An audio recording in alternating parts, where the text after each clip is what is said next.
Everett Stern had a conundrum. He had the drive, the passion, the motivation, the desire, the heart, and everything. He had a master's actually in business administration and a bachelor's in accounting or something like that. And in his words, he wanted to be a force for good. And his dream was to be a CIA analyst doing something like counter-terrorist finance analysis or something like that. So he applied to the CIA and he interviewed and he started going through the process.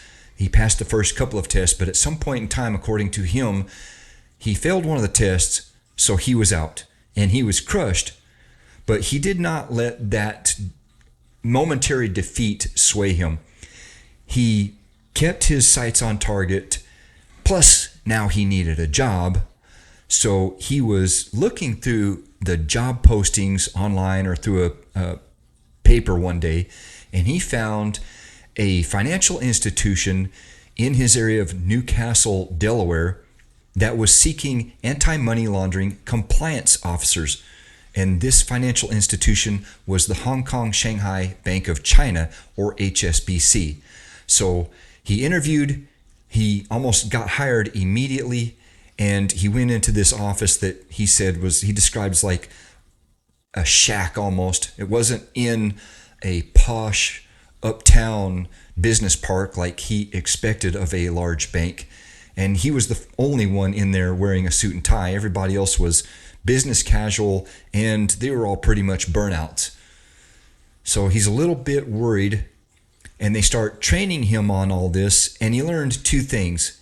He learned that number one, anti-money laundering and compliance and banking, a degree in banking or finance or accounting or business administration are two completely different animals. Wax on, wax off. Anti-money laundering compliance officers, that is a specific niche that's hardly even touched on in financial type degrees.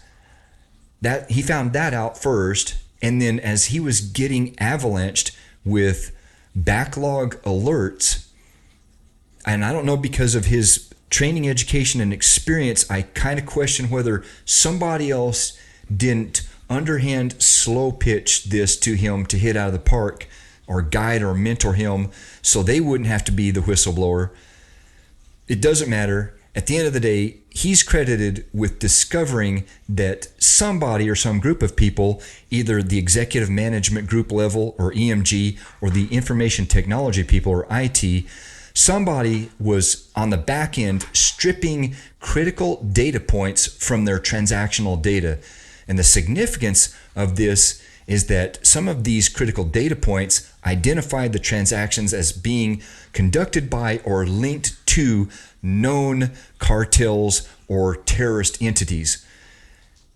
So not only was HSBC doing this, and the mens rea or intent was there, and the corpus delicti or body of crime was there, so the Department of Justice could have very easily investigated this and prosecuted somebody for major crimes, probably similar to RICO, and somebody or some group of people probably should have and could have gone to prison for probably close to 15 years minimum.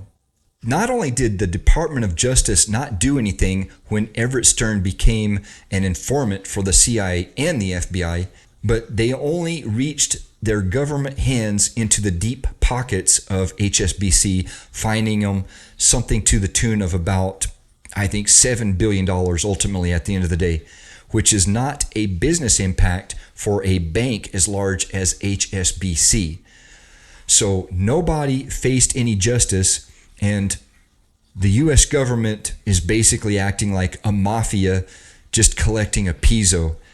And the bank has the float, and the members of the bank that were conducting this activity of stripping the data are most likely either in or linked to a transnational criminal organization, a terrorist group, or a transnational elite complex. Either way, nobody faced the music. Nobody was brought up on criminal charges. So it proved that these banks are too big to fail. They made a Netflix series out of this called Dirty Money. Matt Taibbi wrote an article on this when he was still working for Rolling Stone. And this is a huge deal, but it to this day, it's despite the article and the documentary, it's still kind of being swept under the rug. And this type of activity, specifically the exact same type of activity that Everett Stern discovered and reported, is still being conducted in U.S. financial institutions to this day.